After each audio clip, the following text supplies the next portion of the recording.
Le milliardaire Carter Reynolds a l'habitude de résoudre ses problèmes avec de l'argent, jusqu'à ce qu'il rencontre Jasmine Bennett, une femme de ménage qui lui rend sa voiture perdue, sans rien demander en retour. Intrigué par son honnêteté, il lui propose un emploi, mais aucun des deux ne s'attend à la façon dont leurs mondes vont entrer en collision. L'amour remettra-t-il en question tout ce en quoi il croit? Avant de commencer l'histoire, dites-nous dans les commentaires d'où vous nous regardez aujourd'hui. Le soleil du matin inondait de ses rayons les fenêtres de l'appartement Penthouse de Carter Reynolds. À 36 ans, Carter était l'un des promoteurs immobiliers les plus prospères de la ville. Ses cheveux noirs étaient parfaitement coiffés et son costume sur mesure épousait sa silhouette athlétique tandis qu'il sirotait son café matinal. Monsieur Reynolds, votre rendez-vous de 9 heures a appelé pour reporter son rendez-vous, dit la voix de son assistante par l'interphone. Carter sourit. Parfait, Rachel. J'aurais bien besoin d'un petit déjeuner plus long de toute façon. Il s'approcha des fenêtres du sol au plafond et observa la ville en contrebas. Tout ce qu'il voyait était un témoignage de son succès.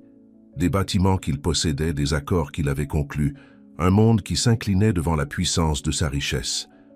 Le bourdonnement de son téléphone interrompit ses pensées. C'était son ami, Brandon. « Hey mec, tu es prêt pour le gala de charité ce soir ?»« J'ai entendu dire que le gouverneur serait là, » dit Brandon. Carter soupira. Encore une soirée de faux sourires et de conversations creuses. « Mais oui, j'y serai. »« Génial. »« Oh, et comment te plaît ta nouvelle Lamborghini ? Cette beauté rouge doit faire tourner les têtes partout où tu vas. » Carter cligna des yeux, réalisant soudainement qu'il n'avait pas conduit la voiture depuis des jours. « En fait, je ne suis pas sûr de l'endroit où je l'ai garée. Je l'ai peut-être laissée au Country Club. » Brandon rit. « Seul toi peux égarer une voiture à 100 000 $ et ne même pas t'en apercevoir. La plupart des gens auraient déjà déposé une plainte au commissariat. J'ai la Ferrari de toute façon. Je demanderai à mon assistante de retrouver la Lamborghini plus tard, » dit Carter avec désinvolture, comme s'il discutait d'un stylo égaré plutôt que d'un véhicule de luxe.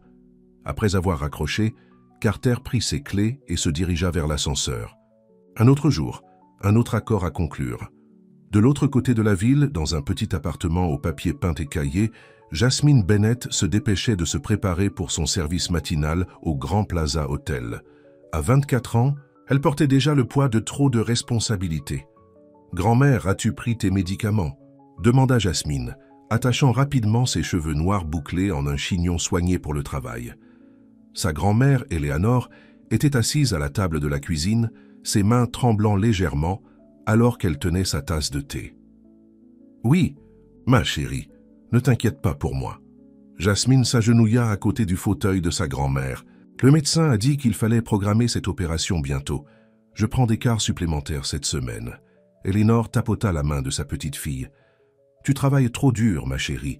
Je vis avec cette douleur depuis des années. Je peux encore tenir un peu plus longtemps. Non, grand-mère, nous allons te faire cette opération. Je te le promets. » Jasmine se leva, la détermination dans les yeux bruns.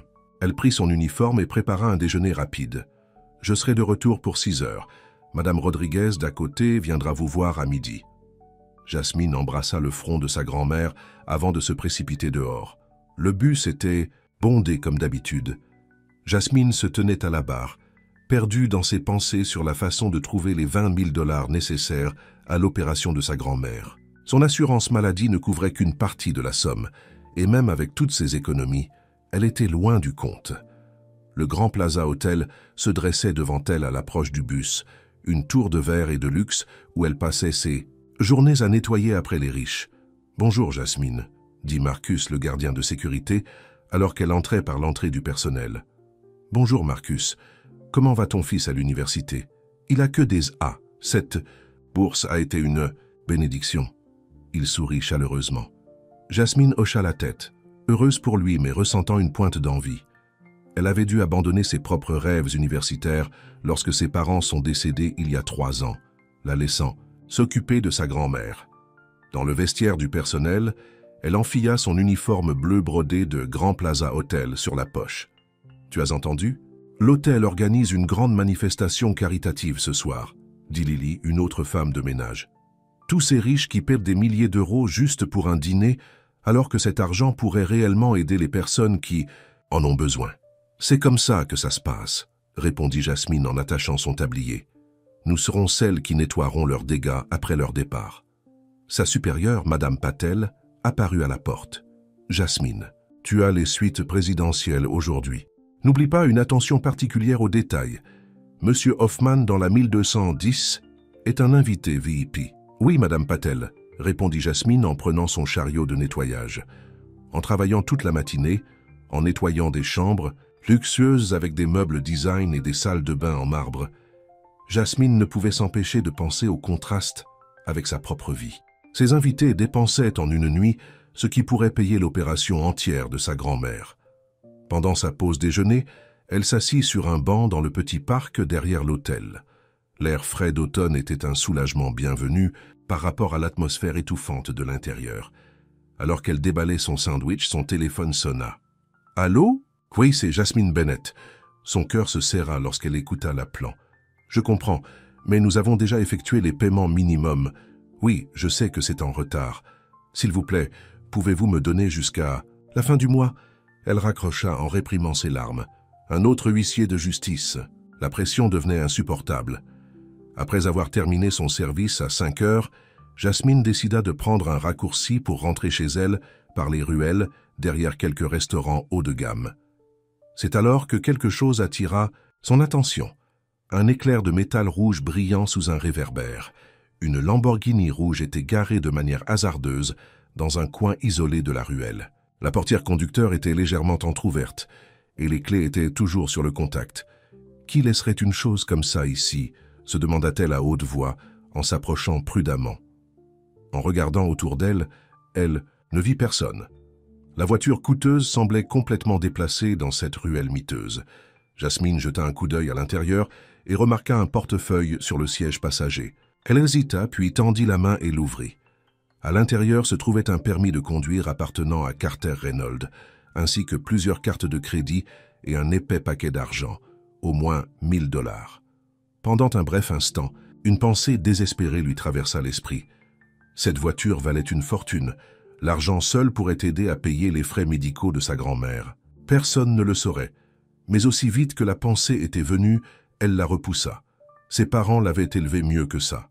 Jasmine sortit son téléphone et chercha Carter Reynolds en ligne. Immédiatement, des dizaines de résultats apparurent.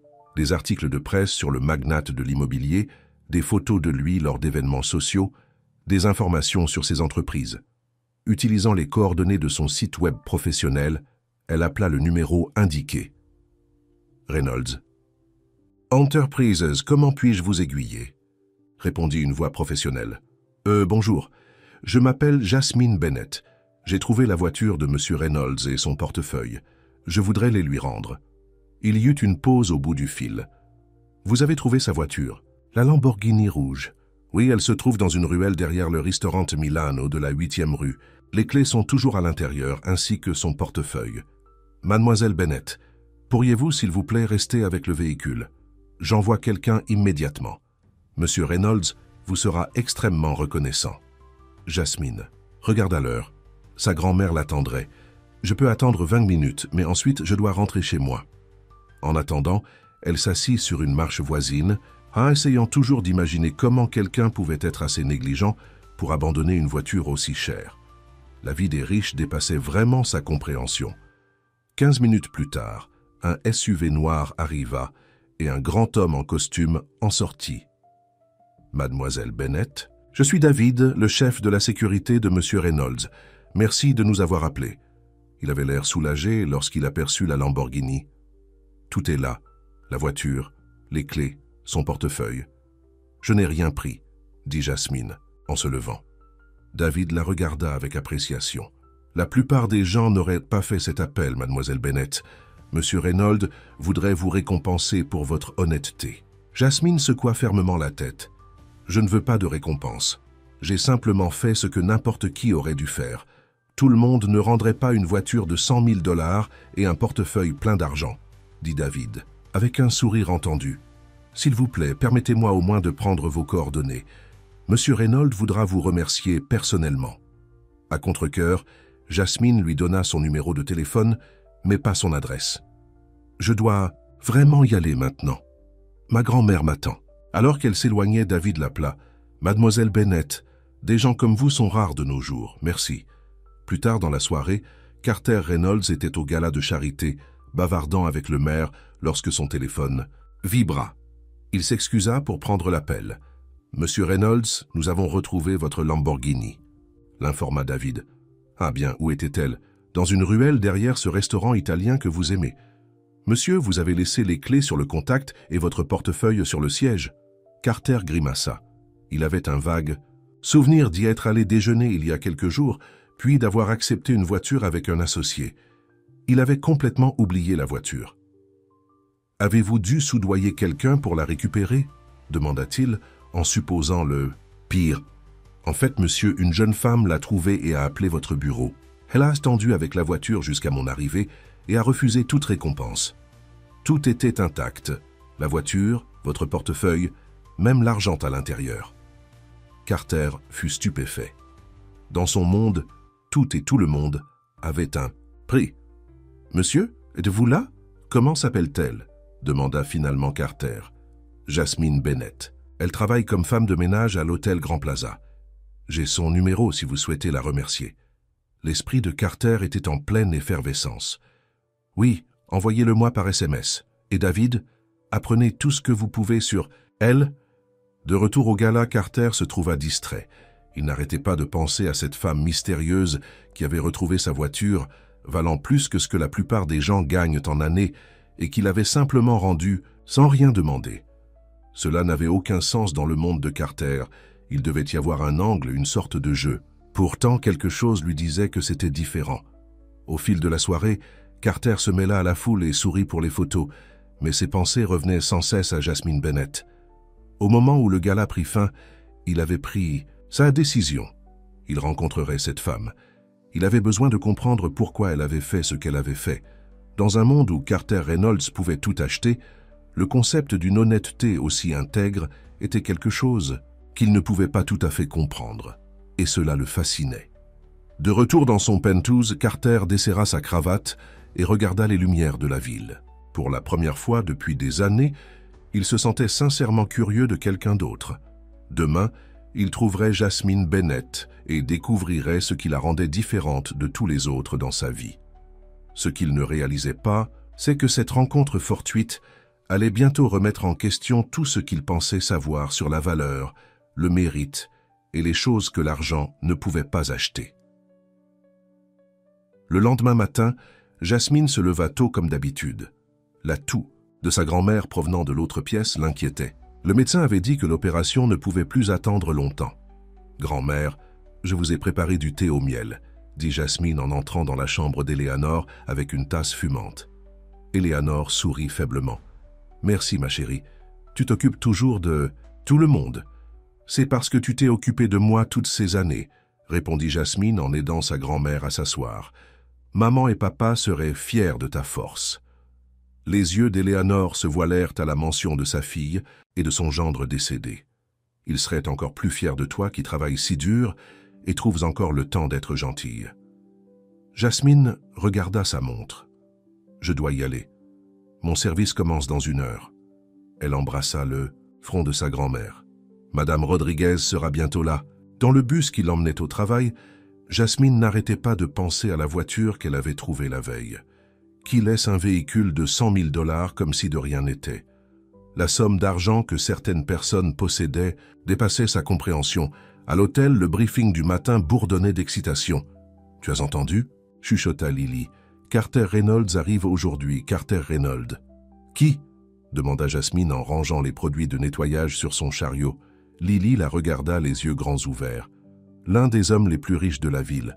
Il possède la moitié des bâtiments du centre-ville. On dit qu'il vaut des milliards. » Madame Patel applaudit pour attirer l'attention.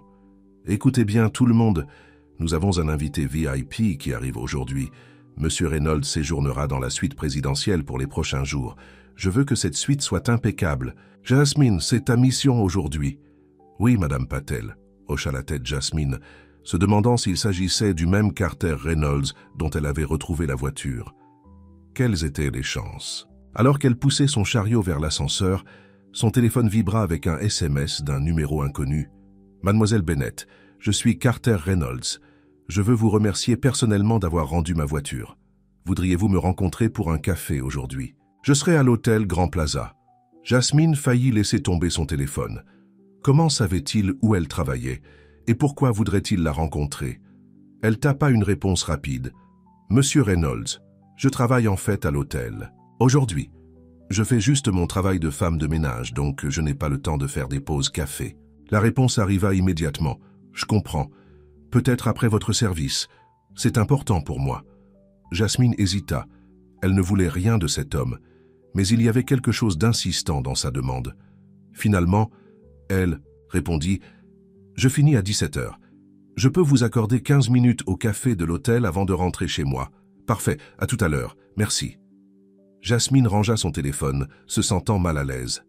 Pourquoi un milliardaire? Serait-il si impatient de la rencontrer? Elle essaya de chasser cette pensée de son esprit alors qu'elle entrait dans la suite présidentielle pour la préparer pour son importante invité. Carter était assis à l'arrière de sa Bentley, conduite par un chauffeur, lisant le dossier que David avait préparé sur Jasmine Bennett. Les faits étaient simples. 24 ans, parent décédé dans un accident de voiture il y a 3 ans, vivait avec sa grand-mère qui avait de graves problèmes de santé. Travaillait à 2 emplois jusqu'à récemment. L'hôtel pendant la journée et un restaurant la nuit, bien qu'elle ait quitté ce dernier il y a 1 mois. Aucun casier judiciaire, excellentes évaluations des employés.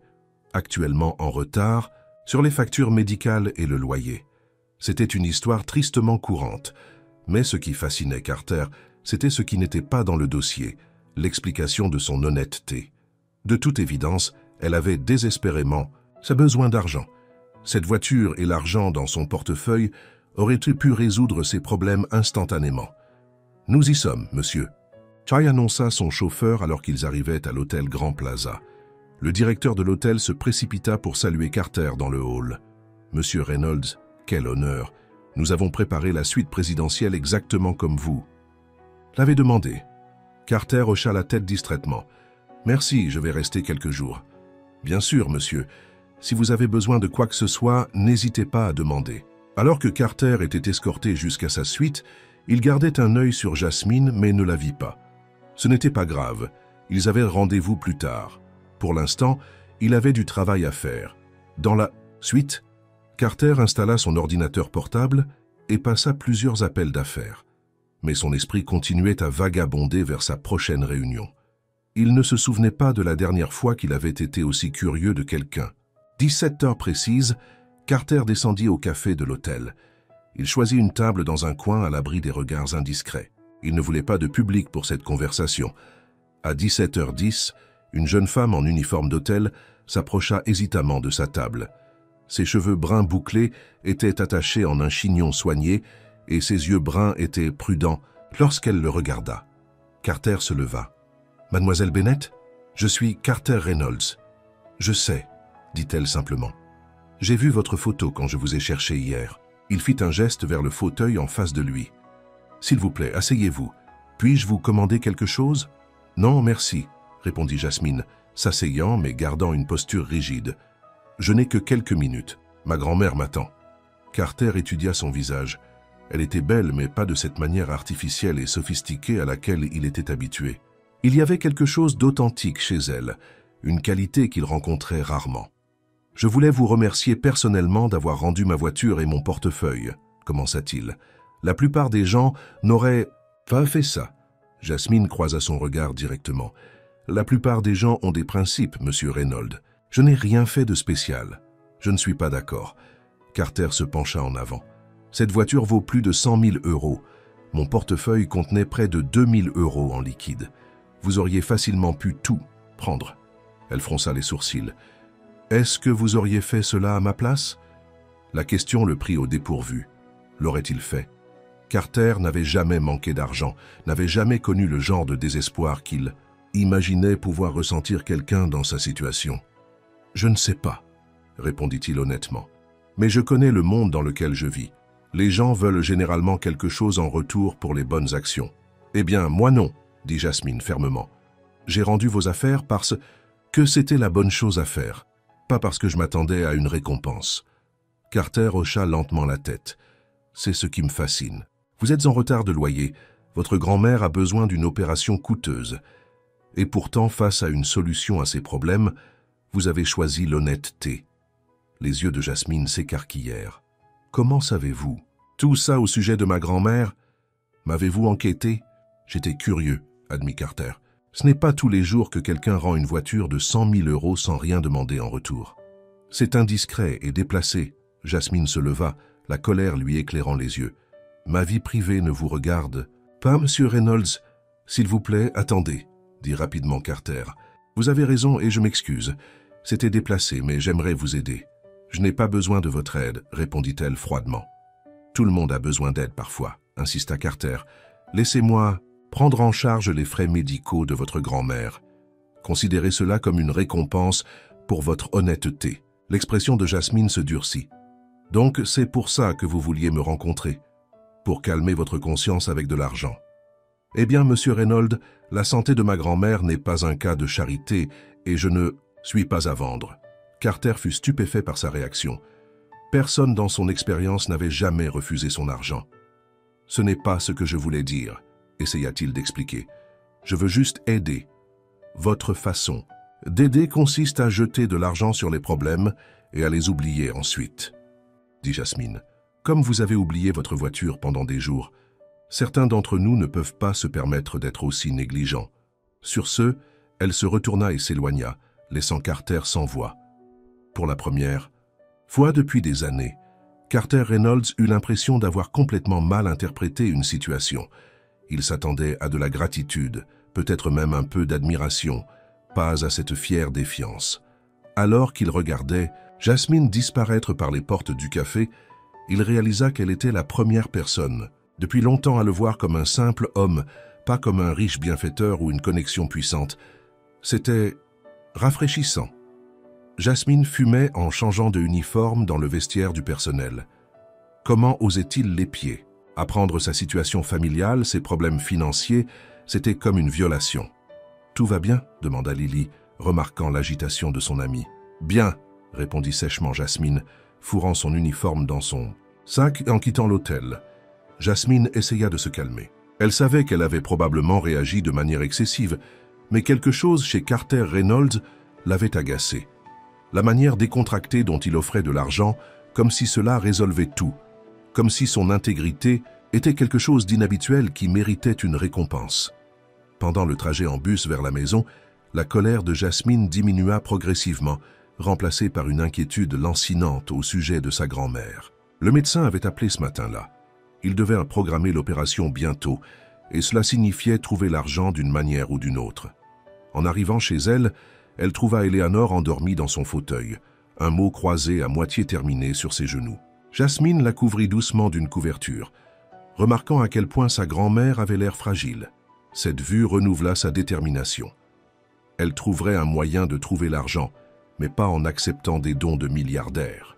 Prétentieux. Le lendemain matin, Jasmine appréhendait d'aller travailler, craignant de croiser à nouveau Carter Reynolds. Mais elle avait plus que jamais besoin de ce travail.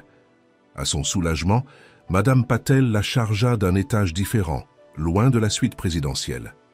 Alors qu'elle effectuait sa routine matinale, Jasmine essaya de se concentrer sur ses tâches, mais son esprit n'arrêtait pas de revenir à la conversation avec Carter. Avait-elle été trop dure? Peut-être, mais sa présomption avait touché un point sensible. À midi, le téléphone de Jasmine sonna. C'était l'hôpital. « Mademoiselle Bennett? Je suis le docteur Watkins. J'appelle au sujet de votre grand-mère, Eleanor Bennett. » Le cœur de Jasmine s'emballa. « Y a-t-il un problème? » Madame Rodriguez l'a amené ce matin. Votre grand-mère avait des difficultés respiratoires.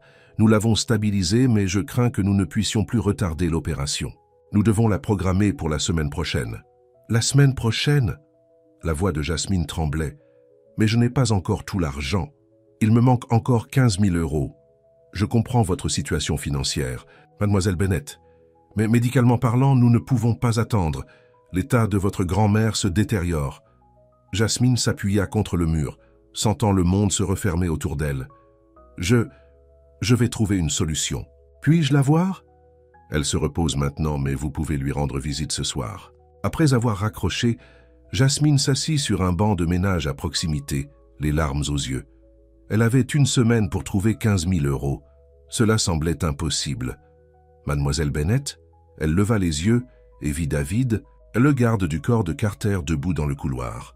« Monsieur Reynolds aimerait vous parler. Il se sent terriblement désolé pour hier et veut s'excuser. » Jasmine essuya rapidement ses yeux. « Je travaille. Je ne peux pas simplement partir. J'ai déjà parlé à Madame Patel. Elle vous a accordé une pause de 30 minutes.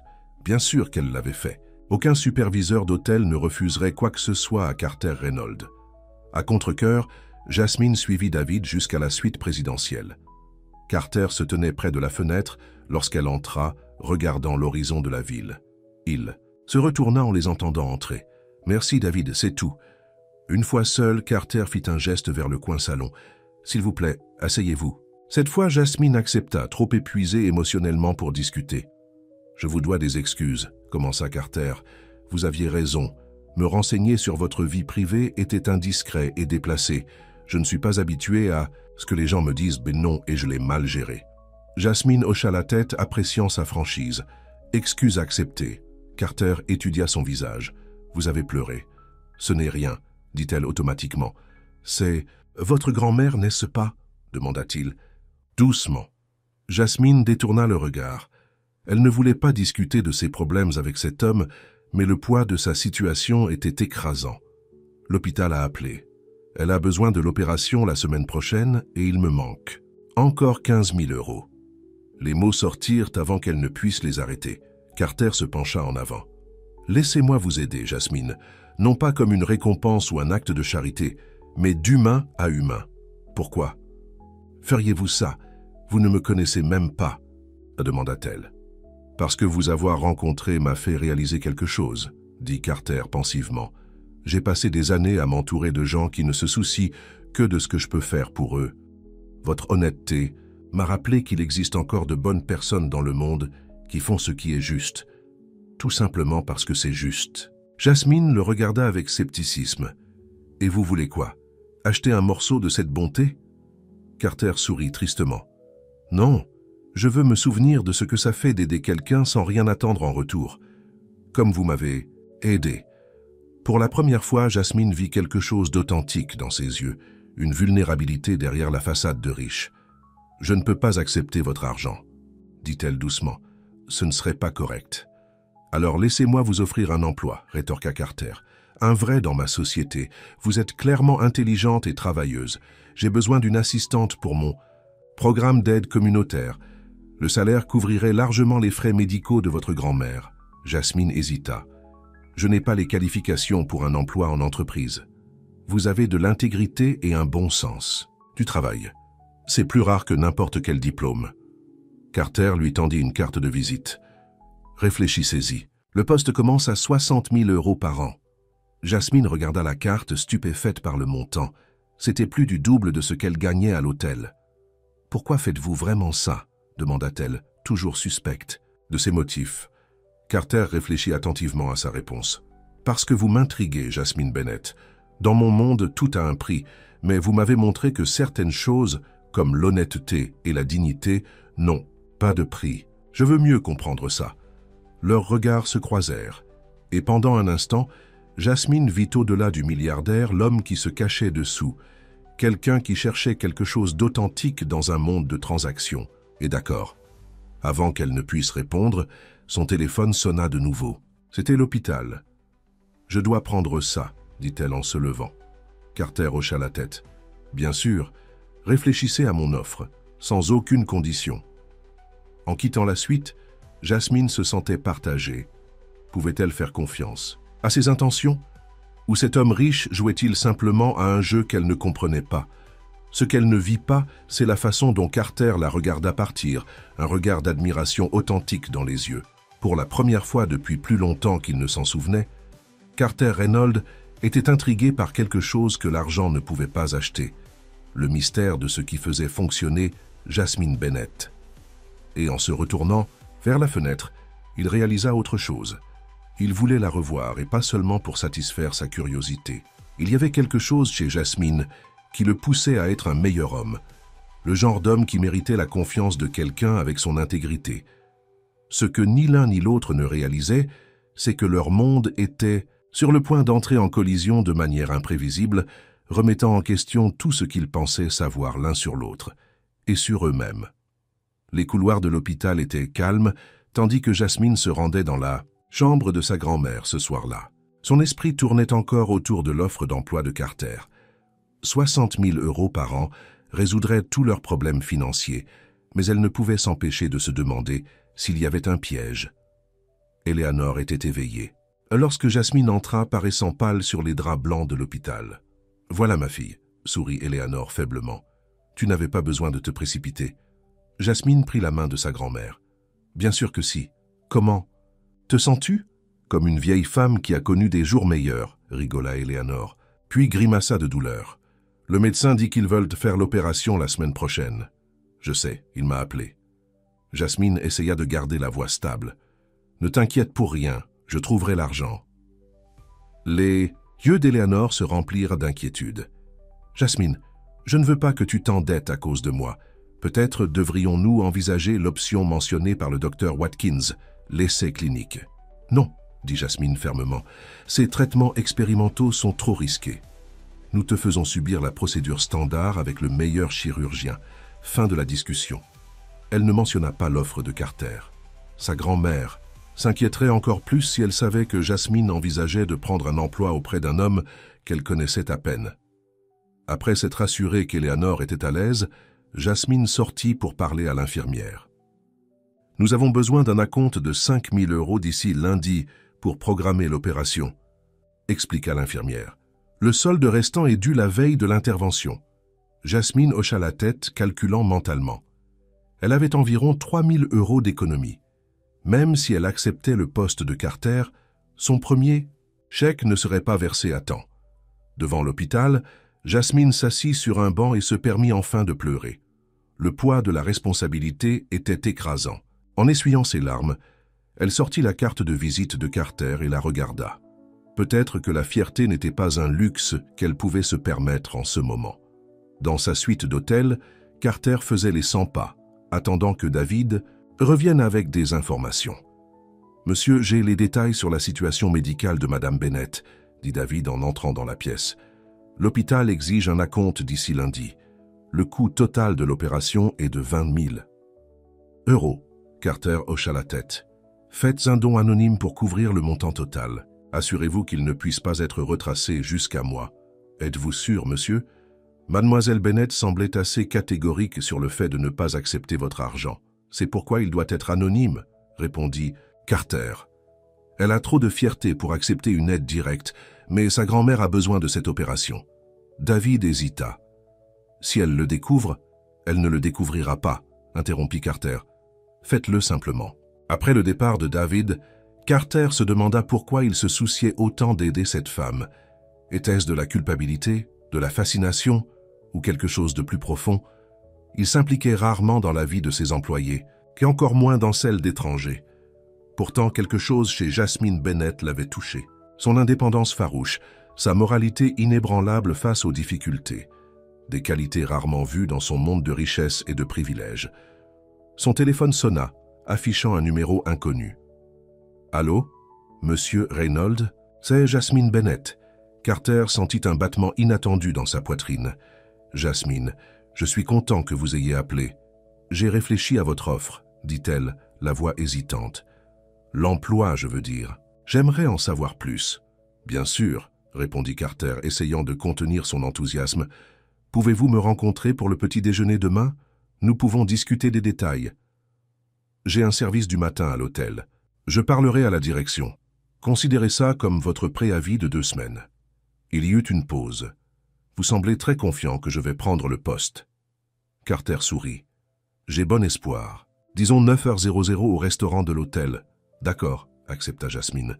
« Mais je veux être clair, si je prends ce poste, c'est parce que je l'ai mérité, pas parce que vous avez pitié de moi. »« Compris, » dit Carter.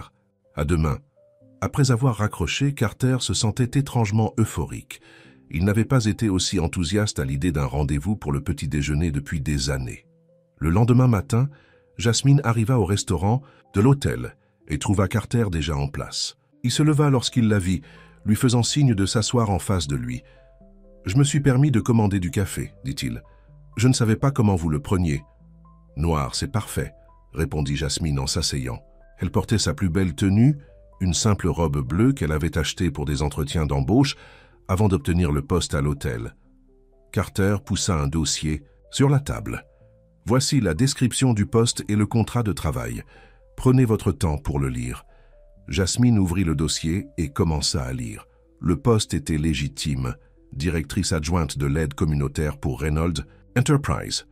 Les responsabilités comprenaient la coordination des initiatives caritatives, la liaison avec les organisations à but non lucratif et l'élaboration de programmes pour aider les communautés défavorisées.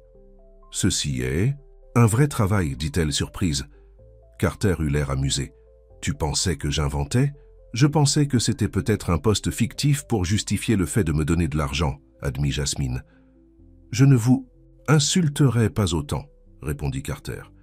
Mon entreprise a toujours participé à des projets communautaires, mais nous n'avons jamais eu quelqu'un qui se consacre à l'organisation de ces efforts. Je pense que vous seriez parfaite. Pour ça, Jasmine continua à lire le contrat. Le salaire était exactement comme il l'avait dit, 60 000 $ par an, plus des avantages sociaux, notamment une assurance maladie qui couvrirait sa grand-mère. « Pourquoi moi ?» demanda-t-elle en levant les yeux. « Vous pourriez embaucher quelqu'un avec un diplôme en commerce et de l'expérience dans le travail à but non lucratif. » Carter se pencha en avant. « Parce que vous comprenez les communautés que nous essayons d'aider. Vous avez vécu les difficultés auxquelles beaucoup d'entre elles sont confrontées. Et surtout, vous avez de l'intégrité. Je peux apprendre les compétences commerciales à quelqu'un, mais je ne peux pas lui apprendre le caractère. » Ses paroles semblaient sincères et pour la première fois, Jasmine se permit de croire que cela pouvait être authentique. « Quand commencerai-je »« Lundi, si cela vous convient, » répondit Carter. « J'aurai un bureau installé d'ici là. » Jasmine prit une profonde inspiration. « J'accepterai le poste, monsieur Reynolds. »« Carter, » corrigea-t-il avec un sourire. « Si nous allons travailler ensemble, vous devriez m'appeler Carter. » Elle hocha la tête. « Carter, alors. Mais je veux être clair sur quelque chose. C'est strictement professionnel. Je n'accepte pas ce poste à cause d'un quelconque intérêt personnel. » Le sourire de Carter faiblit légèrement, mais il se remit rapidement. « Bien sûr, les limites professionnelles sont importantes. » Alors qu'ils finissaient leur petit déjeuner, discutant des détails de son nouveau rôle, Jasmine ressentit un mélange de soulagement et d'appréhension. Le travail résoudrait ses problèmes financiers, mais elle ne pouvait pas se débarrasser du sentiment qu'elle s'engageait sur un terrain inconnu. Plus tard ce jour-là, Jasmine rendit visite à sa grand-mère à l'hôpital avec de bonnes nouvelles. « Grand-mère, j'ai trouvé un nouvel emploi. Il est beaucoup mieux payé et il comprend une assurance maladie qui couvrira votre opération. » Le visage d'Éléonore s'illumina. « C'est merveilleux, ma chérie. Quel genre de travail ?» « Je travaillerai pour Reynolds Enterprises en coordonnant leur programme d'aide communautaire. » Les yeux de sa grand-mère s'écarquillèrent. « Reynolds Enterprises, comme Carter Reynolds, comment cela s'est-il passé ?» Jasmine hésita, ne voulant pas expliquer toute l'histoire de la voiture. « C'est une longue histoire, mais c'est une vraie opportunité, grand-mère. Et cela signifie que nous n'aurons plus à nous soucier de l'argent. » Éléonore étudia le visage de sa petite fille. « Il y a quelque chose que tu ne me dis pas. Est-ce que cela a quelque chose à voir avec cette voiture que tu as trouvée ?» Jasmine soupira. Sa grand-mère avait toujours été perspicace. « Oui, c'était sa voiture, mais ce n'est pas pour ça qu'il m'a offert le poste. Il dit que j'ai les qualités requises pour le poste. Et est-il beau, ce monsieur Reynolds ?» demanda Éléonore avec un sourire malicieux. « Grand-mère » protesta Jasmine, sentant ses joues rougir. « Ce n'est pas comme ça. C'est strictement professionnel. »« Si tu le dis, ma chérie, » répondit Éléonore, pas convaincue. « Fais juste attention. Les hommes riches ont l'habitude d'obtenir ce qu'ils veulent. Je peux me débrouiller toute seule, » l'assura Jasmine, bien que l'avertissement de sa grand-mère ait fait écho à ses propres préoccupations.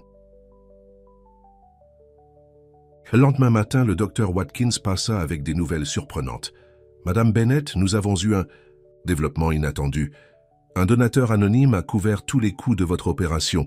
Nous pouvons la programmer pour mardi prochain. » Jasmine se figea. « Un donateur anonyme ?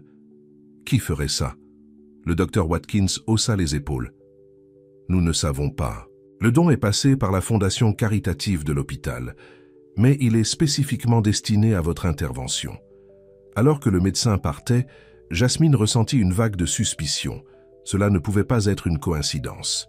Malgré sa promesse de limite professionnelle, Carter Reynolds était passé derrière son dos. Elle sortit son téléphone et composa son numéro, la colère grandissant à chaque sonnerie. « Jasmine, » répondit Carter, semblant satisfait. « Comment allez-vous? Avez-vous fait un don anonyme pour couvrir l'opération de ma grand-mère » demanda-t-elle. Il y eut une pause. « Pourquoi penseriez-vous cela? Ne jouez pas avec. Moi, Carter. L'hôpital vient de nous dire qu'un donateur anonyme a tout payé. Était-ce vous » Une autre pause, plus longue cette fois. « Oui, » admit-il finalement. « Je voulais aider. Après que je vous ai spécifiquement dit que je ne voulais pas de votre charité. » La voix de Jasmine tremblait de colère. « Vous êtes passé derrière mon dos. Votre grand-mère a besoin de cette opération, Jasmine. Vous alliez utiliser votre premier chèque de paie pour aider à la payer de toute façon. J'ai juste accéléré le processus. » « C'était mon choix à faire, » insista-t-elle. « Pas le vôtre. Vous n'aviez pas le droit d'interférer dans nos vies comme ça. »« J'essayais d'aider, » dit Carter, la frustration évidente dans sa voix. « Non, vous essayez de contrôler la situation comme vous contrôlez tout le reste dans votre vie avec de l'argent. » Jasmine prit une profonde inspiration. « Je ne peux pas travailler pour quelqu'un qui ne respecte pas mes limites. »« Jasmine, attendez. Je suis désolé, monsieur Reynolds. Je ne prendrai finalement pas le poste. » Elle raccrocha, les mains tremblantes. Une partie d'elle savait qu'elle était précipitée, peut-être même ingrate, mais une autre partie, la femme fière et indépendante que ses parents avaient élevée, ne pouvait pas accepter cette violation de sa confiance. Carter regarda son téléphone, stupéfait par ce qui venait de se passer.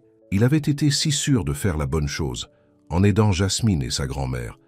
Au lieu de cela, il avait réussi à aliéner la seule personne qui l'avait véritablement intrigué depuis des années. « Problème, monsieur ?» demanda David, remarquant son expression. « Elle a découvert le don, » répondit Carter. « Elle est furieuse. » David hocha la tête en signe de connaissance. « Je vous avais prévenu qu'elle pourrait réagir de cette façon. Je pensais qu'une fois que ce serait fait, elle l'accepterait. Sa grand-mère a besoin de cette opération. »« Si je peux me permettre, monsieur, » dit David prudemment. Tout le monde ne voit pas l'argent comme vous. Pour certaines personnes, la fierté et l'indépendance valent plus que n'importe quelle somme d'argent. Carter passa une main dans ses cheveux. Alors que dois-je faire maintenant? Elle refuse le poste. Donnez-lui le temps de se calmer et essayez peut-être quelque chose qui n'implique pas votre chéquier. Carter médita ce conseil. Il avait passé toute sa vie adulte à résoudre des problèmes avec de l'argent. C'était efficace, efficient et généralement apprécié. Jasmine Bennett était la première personne qu'il avait rencontrée qui semblait immunisée à son attrait. Ce soir-là, Carter annula ses plans de dîner et s'assit sur le balcon de sa suite, regardant les lumières de la ville s'allumer. Pour la première fois depuis longtemps, il se sentit véritablement contrit. Il avait blessé quelqu'un dont il commençait à se soucier. Après mûre réflexion, il prit son téléphone et écrivit un message à Jasmine. « Je suis désolé, vous aviez raison. J'ai outrepassé les limites et manqué de respect à vos limites. Je ne vous demanderai pas de me pardonner, mais ne vous punissez pas en refusant un travail pour lequel vous êtes parfaite. Le poste est toujours à vous si vous le voulez. » Il appuya sur « Envoyer » puis ajouta « PS, j'ai demandé à l'hôpital de rembourser le don anonyme. L'opération de votre grand-mère est entre vos mains, comme elle devrait l'être. » Jasmine était assise près du lit d'hôpital de sa grand-mère lorsque les messages sont arrivés.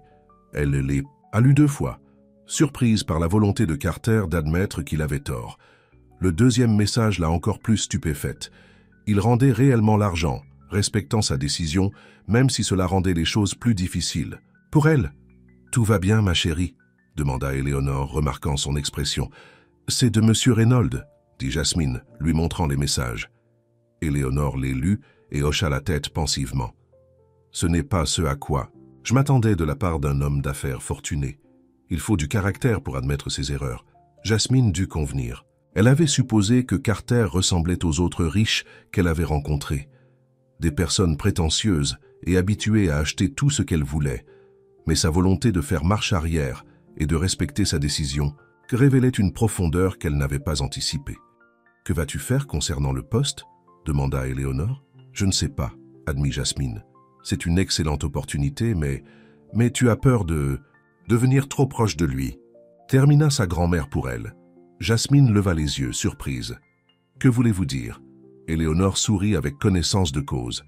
Je suis peut-être vieille, mais je ne suis pas aveugle. La façon dont votre voix change lorsque vous parlez de lui, la façon dont vous rougissez, vous êtes attiré par lui. C'est ridicule, protesta Jasmine, mais ses joues rouges la trahissaient. Il n'y a rien de mal à cela, ma chérie. Fais juste attention à ton cœur et ne laisse pas l'orgueil se mettre en travers d'une bonne occasion. Plus tard dans la soirée, après son retour à la maison, Jasmine s'assit à sa petite table de cuisine, calculant des chiffres. Même avec ses économies, il lui manquait encore 12 000 $ pour l'opération de sa grand-mère. Elle pouvait contracter un prêt, mais les taux d'intérêt seraient exorbitants. L'offre d'emploi de Carter semblait être la solution parfaite. Mais pourrait-elle travailler en étroite collaboration avec lui et maintenir des limites professionnelles, alors qu'elle se sentait déjà attirée par lui, d'une manière qu'elle ne voulait pas admettre? Après des heures de délibération, Jasmine prit sa décision. Elle envoya un texto à Carter. « J'accepte vos excuses et l'offre d'emploi si elle est toujours disponible, mais nous devons être clairs sur les limites. » Sa réponse arriva instantanément. « Le poste est à vous, et je promets de respecter vos limites. À lundi à 9 h. » Jasmine posa son téléphone, se demandant si elle prenait la bonne décision. Seul le temps le dirait. Le lundi matin arriva, mêlant anticipation et nervosité. Jasmine avait passé le week-end à faire des recherches sur Reynolds Enterprises et à se préparer à son nouveau rôle. Elle s'était également rendue à la banque pour obtenir un prêt pour l'opération de sa grand-mère, toujours déterminée à s'en occuper seule. Le siège de Reynolds Enterprises occupait un gratte-ciel scintillant en centre-ville. Jasmine se sentait déplacée en traversant le hall en marbre, sa simple robe marine contrastant fortement avec les costumes de créateurs autour d'elle. À la réception, elle donna son nom. « Mademoiselle Bennett, bienvenue chez Reynolds Enterprise », sourit la réceptionniste. « Monsieur Reynolds vous attend. Prenez l'ascenseur express jusqu'au 40e étage. » L'étage des cadres était silencieux, avec des moquettes épaisses et des œuvres d'art coûteuses ornant les murs. Une femme, en tailleur, l'accueillit lorsqu'elle sortit de l'ascenseur. « Mademoiselle Bennett, je suis Rachel, l'assistante exécutive de Monsieur Reynolds. Votre bureau est prêt et il aimerait vous voir d'abord pour une brève présentation. » Jasmine suivit Rachel dans un couloir bordé de bureaux vitrés. Au bout se trouvait un grand bureau d'angle avec une vue spectaculaire sur la ville. Carter se leva à leur entrée, un sourire sincère illuminant son visage. « Jasmine, bienvenue. Merci de me donner, et au poste, une seconde chance. » Il avait l'air différent dans cet environnement, plus autoritaire dans son costume parfaitement taillé, mais pourtant plus abordable qu'à l'hôtel. « Merci pour l'opportunité, » répondit Jasmine professionnellement consciente de la présence de Rachel. « Rachel, pourriez-vous nous laisser quelques minutes ?» demanda Carter. Une fois seul, Carter fit signe à Jasmine de s'asseoir. « Avant de parler de votre rôle, je veux éclaircir les choses. J'ai beaucoup réfléchi à la raison pour laquelle vous étiez si contrarié au sujet du don. » Jasmine apprécia sa franchise. « J'avais l'impression que vous essayiez de contrôler la situation. Dans votre monde, l'argent résout les problèmes. Mais pour moi, l'indépendance et l'autonomie sont importantes. J'ai besoin de savoir que je peux gérer mes propres défis. » Carter hocha la tête. « Je comprends ça maintenant. J'ai l'habitude de régler les problèmes avec de l'argent parce que c'est efficace. Mais je vois que cela peut aussi priver quelqu'un de son autonomie. Je ne recommencerai pas cette erreur. » Sa sincérité l'a surpris.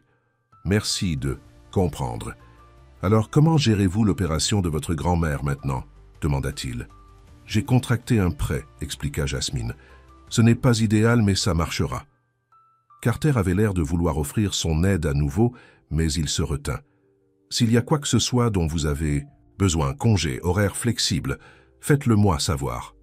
J'apprécie ça. » Jasmine se détendit légèrement, sentant qu'ils avaient atteint une nouvelle compréhension.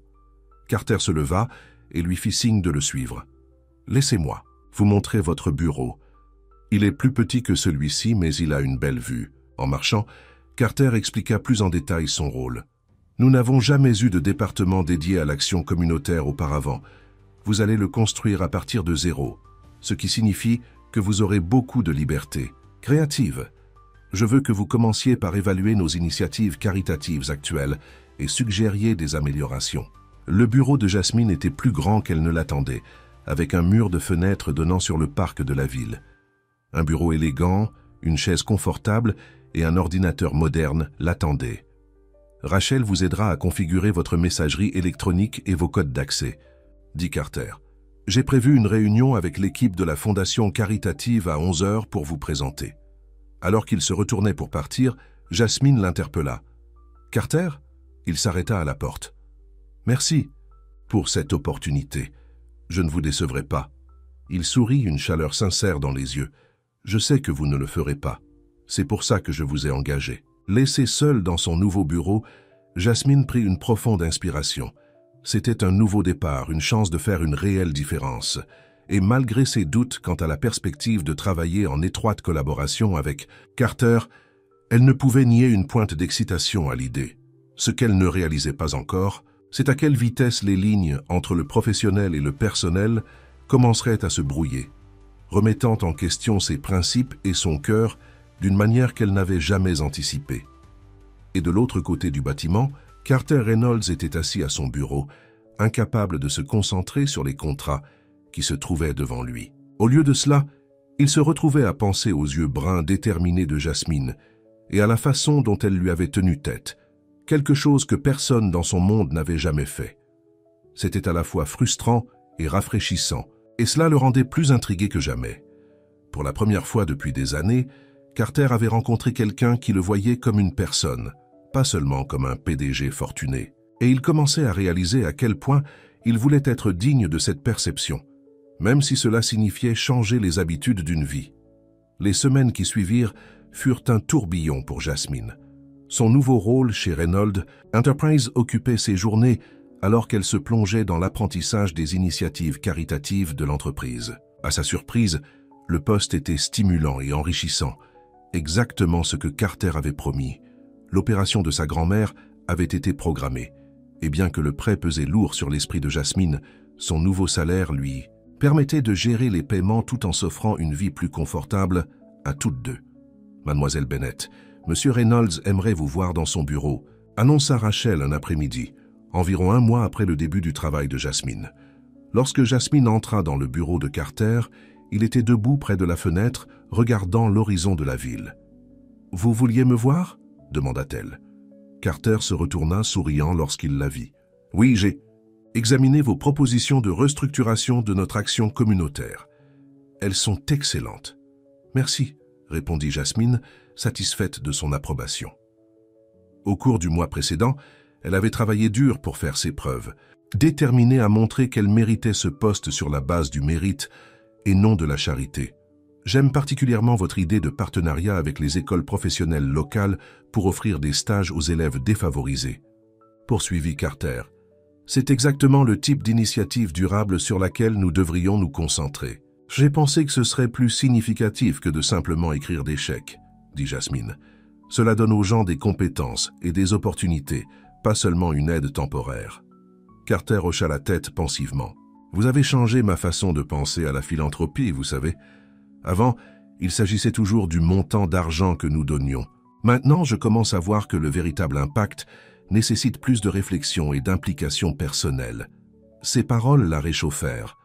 Au cours des dernières semaines, ils avaient développé une bonne relation de travail, Carter respectant ses limites, tout en manifestant un intérêt personnel pour ses idées. « J'ai une proposition à vous faire », dit Carter lui faisant signe de s'asseoir. « La semaine prochaine, j'organise un gala de collecte de fonds pour le fonds d'éducation de la ville. J'aimerais que vous y assistiez et que vous présentiez votre programme de stage aux autres donateurs. » Jasmine hésita. « Je n'ai jamais assisté à un événement de ce genre auparavant. Je ne saurais pas comment me comporter ou quoi porter. Soyez vous-même, » répondit Carter. « C'est ce qui vous rend si efficace, votre authenticité. Quant à ce que vous allez porter, considérez cela comme une dépense professionnelle. Utilisez la carte de l'entreprise pour acheter ce dont vous avez besoin. »« Je ne pourrais pas faire ça, » protesta Jasmine. Carter soupira avec une pointe d'amusement. « Ce n'est pas de la charité, Jasmine, c'est une dépense professionnelle. Vous représentez Reynolds Enterprise. Je veux que vous vous sentiez confiante et à l'aise. Ainsi présenté, cela avait du sens. Pourtant, Jasmine ne pouvait s'empêcher de se sentir dépassée. Très bien, j'irai, mais je resterai raisonnable sur les dépenses. Je n'attendrai rien de moins, sourit Carter. Alors qu'elle se retournait pour partir, il ajouta « Jasmine, je suis fier du travail que vous faites ici. Vous avez dépassé toutes les attentes. » Ces louanges sincères l'accompagnèrent toute la journée, apportant une chaleur inattendue à son cœur. Le jour du gala arriva, et Jasmine se tenait devant son miroir, se reconnaissant à peine. Elle avait acheté une élégante robe vert émeraude, sophistiquée sans être tape à l'œil. Cela lui avait coûté plus cher qu'elle n'avait jamais dépensé pour des vêtements auparavant, mais toujours bien moins que ce que beaucoup de femmes dépensent pour un tel événement. Sa grand-mère était assise sur le lit, la regardant avec une fierté larmoyante. Eleanor était rentrée de l'hôpital la semaine précédente, son opération ayant été un succès. Elle était toujours en convalescence, mais montrait déjà une amélioration significative. « Tu es magnifique, ma chérie, » dit Eleanor. « Tes parents seraient si fiers de toi. » Jasmine cligna des yeux pour retenir ses larmes. « J'aimerais qu'ils puissent me voir maintenant. Ils ont toujours cru que je pouvais faire quelque chose de significatif de ma vie. » « Et ils avaient raison, » répondit Eleanor. « Regarde-toi. Tu aides à diriger l'œuvre caritative d'une grande entreprise. Tu fais une vraie différence. Et tu attires l'attention d'un PDG séduisant au passage. »« Grand-mère, » protesta Jasmine, bien que son rougeur la trahît. « Ce n'est pas comme ça. Carter et moi avons une relation professionnelle. » Eleanor sourit simplement avec connaissance de cause. « Si tu le dis, ma chérie, souviens-toi juste qu'il est acceptable d'ouvrir à nouveau ton cœur. Tout le monde ne te fera pas de mal comme Jason l'a fait. » Jasmine grimaça à la mention de son ex-petite amie qui l'avait abandonnée lorsque ses parents étaient morts et qu'elle avait dû s'occuper de sa grand-mère. Cela avait été une leçon douloureuse sur le fait que les gens montrent leur vraie couleur dans les moments difficiles. Un coup à la porte annonça l'arrivée de la voiture que Carter avait envoyée. Prenant une profonde inspiration, Jasmine embrassa sa grand-mère au revoir et sortit dans la soirée. La salle de bal du Grand Plaza Hotel avait été transformée pour le gala. Des lustres en cristal scintillaient au-dessus des invités élégamment vêtus et une douce musique jouait tandis que les serveurs circulaient avec du champagne et des hors-d'œuvre. Jasmine se sentit soudainement déplacée. Ces gens venaient d'un monde qu'elle n'avait observé que de la périphérie, généralement en nettoyant leur chambre d'hôtel. « Tu es magnifique !» dit une voix familière derrière elle. Jasmine se retourna pour trouver Carter, beau dans un smoking parfaitement taillé. Pendant un bref instant, elle oublia leur relation professionnelle et apprécia simplement à quel point il était attirant. « Merci, » répondit-elle, lissant nerveusement sa robe. « Je suis un peu dépassée. »« Tout ira bien, » l'assura Carter, lui offrant son bras. « Permettez-moi de vous présenter quelques personnes qui seraient intéressées par votre programme de stage. » Alors qu'il se déplaçait à travers la foule, Jasmine ne put s'empêcher de remarquer les regards curieux dirigés vers eux. Carter Reynolds amenait rarement une invitée à ces événements, encore moins quelqu'un d'inconnu dans leurs cercles sociaux. « Carter, chérie !» Une femme blonde frappante s'approcha, sa robe de créateur valant probablement plus que le salaire annuel de Jasmine. « Je commençais à penser que tu m'évitais. »« Bonjour, Victoria, » répondit poliment Carter. « Voici Jasmine Bennett, notre nouvelle directrice de la communication communautaire. Jasmine, voici Victoria Sinclair, l'une de nos principales actionnaires. » Victoria lança à Jasmine un regard froid, comme « intéressant. Je ne savais pas que nous avions un département de communication communautaire. »« C'est nouveau ?» expliqua Carter. « Jasmine a d'excellentes idées pour rendre notre œuvre caritative plus efficace. »« J'en suis sûr, » répondit Victoria avec un sourire crispé. « Carter, quand vous aurez un moment, nous devons discuter de l'acquisition de Tokyo. » Alors que Victoria s'éloignait, Jasmine ressentit un frisson. « Elle n'approuve pas ma présence ici. »« Victoria n'approuve personne qui attire mon attention, » dit Carter d'un ton dédaigneux. « Ne t'inquiète pas pour elle. » Tout au long de la soirée, Carter resta aux côtés de Jasmine, la présentant à des personnalités influentes et s'assurant qu'elle se sente à l'aise. Lorsqu'elle dut présenter son programme de stage, il la regarda du premier rang, son sourire encourageant lui donnant confiance. À la surprise de Jasmine, sa présentation fut accueillie par des applaudissements enthousiastes. Plusieurs donateurs s'approchèrent ensuite, désireux de participer au programme. « Tu étais incroyable », lui dit Carter, alors que la partie formelle de la soirée se terminait et que le groupe commençait à jouer pour la danse. « Tu as parlé avec tant de passion et de conviction. Les gens y ont répondu. » Jasmine sourit, ressentant une fierté rayonnante. « Merci de m'avoir donné cette opportunité. »« Danser avec moi ?» demanda Carter, lui tendant la main. Jasmine hésita. Danser semblait plus personnel que professionnel. Mais la soirée avait été un tel succès, et elle se sentait tellement pleine de possibilités qu'elle plaça sa main dans la sienne. Une danse. Alors que Carter la conduisait sur la piste de danse, Jasmine était parfaitement consciente de sa main sur sa taille, du parfum subtil de son eau de Cologne, de la chaleur dans ses yeux lorsqu'il la regardait.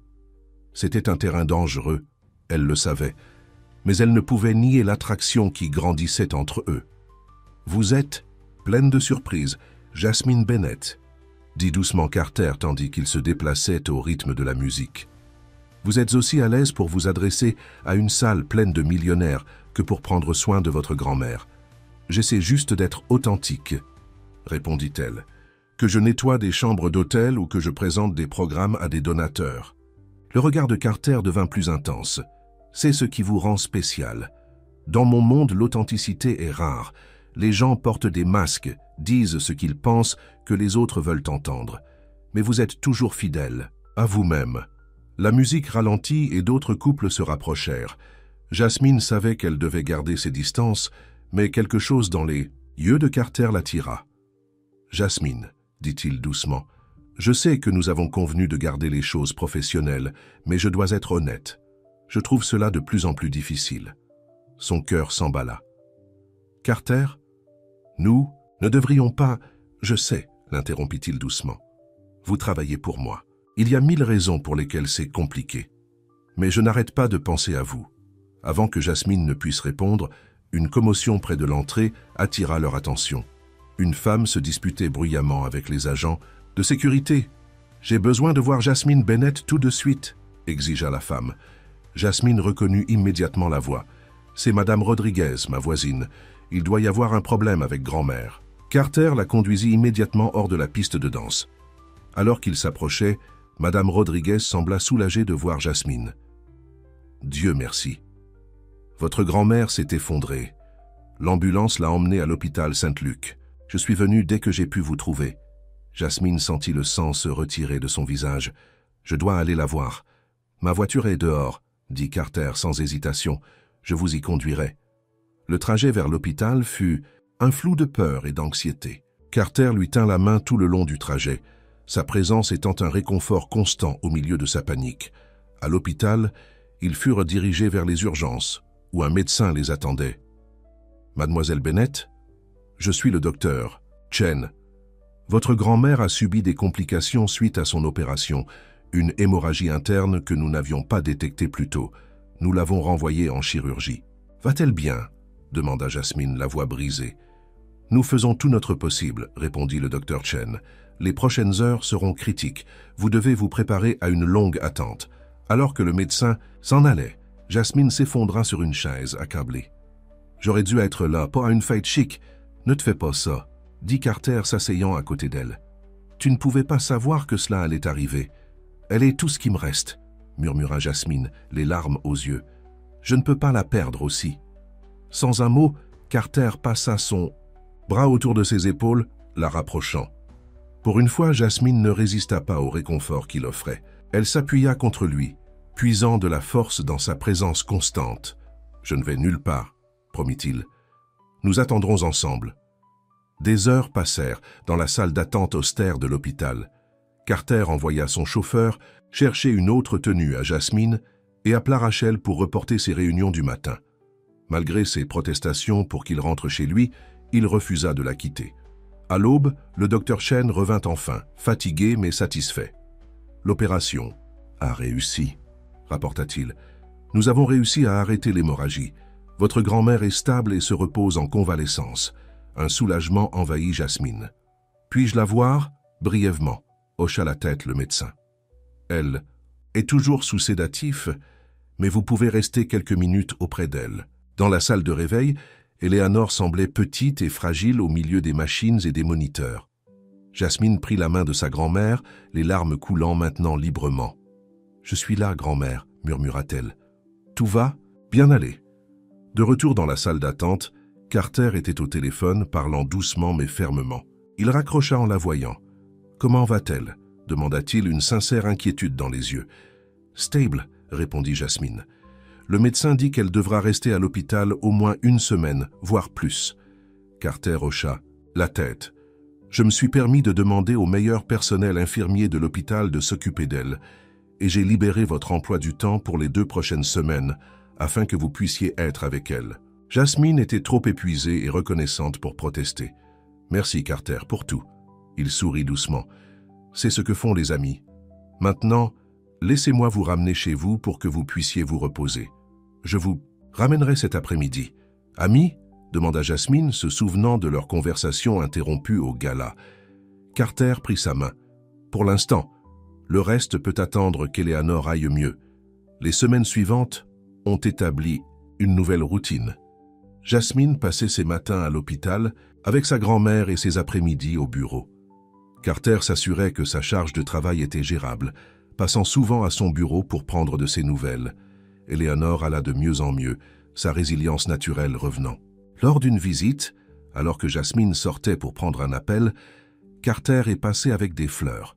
« Monsieur Reynolds » le salua Eleanor avec un sourire entendu. « Je me demandais quand je rencontrerais enfin l'homme dont ma petite fille par le temps. » Carter déposa les fleurs sur la table de chevet. « Que des bonnes choses, j'espère. »« Surtout, » répondit Eleanor avec une étincelle dans les yeux. « Même si elle essaie de faire semblant que vous êtes juste son patron. » Carter rit. « Votre petite fille est assez déterminée à garder les choses professionnelles. »« Elle a peur, » dit simplement Eleanor. « Peur de dépendre à nouveau de quelqu'un, pour être ensuite déçue. Son ex-petite amie l'a quittée lorsque les choses se sont compliquées après la mort de ses parents. « Je ne lui ferai jamais ça, » dit Carter avec une intensité calme. Eleanor l'observa. « Je crois que non. » « Mais elle a besoin d'y croire aussi. Jasmine a passé sa vie à s'occuper des autres. Elle a besoin de quelqu'un qui la mette en premier pour changer. » Au retour de Jasmine, elle les trouva en train de discuter comme de vieux amis. Cette vue lui fit gonfler le cœur d'une émotion inattendue. Quelques jours plus tard, Eleanor a reçu son congé de l'hôpital. À la surprise de Jasmine, Carter avait engagé une infirmière à domicile pour l'aider dans son rétablissement. « Avant que vous ne vous opposiez, » dit-il lorsqu'elle commença à protester, « c'est un avantage de l'entreprise. Tous les employés ont accès à des services de soins à domicile pour les membres de leur famille après une intervention chirurgicale majeure. » Jasmine vérifia le manuel du personnel ce soir-là et découvrit qu'il disait la vérité. Ce n'était pas un traitement de faveur, juste un avantage standard qu'elle ne connaissait pas. Eleanor recevant d'excellents soins à domicile, Jasmine a pu retourner travailler à plein temps. Le programme de stage qu'elle avait proposé était lancé et les préparatifs la tenaient occupée. Un soir, alors qu'elle travaillait tard, Carter apparut dans son encadrement de porte. « Dîner » suggéra-t-il. « Vous êtes là depuis 7 heures ce matin. » Jasmine leva les yeux de son ordinateur, réalisant soudainement comme elle avait faim. « Je devrais rentrer chez grand-mère. »« Elle m'a appelé plus tôt, » admit Carter. « Elle m'a demandé de m'assurer que vous mangiez quelque chose. Elle a dit que l'infirmière restait pour la nuit et que vous ne devriez pas vous en servir comme excuse. » Jasmine rit. Elle devient de plus en plus rusée. Ils allèrent dans un petit restaurant italien à quelques pâtés de maison, du bureau. Loin du travail, sous l'éclairage intime du restaurant, les frontières professionnelles qu'ils avaient maintenues ont commencé à s'estomper. « Je voulais vous demander quelque chose, » dit Carter alors qu'ils finissèrent leur repas. « Envisageriez-vous de devenir la directrice officielle de la Fondation Reynolds?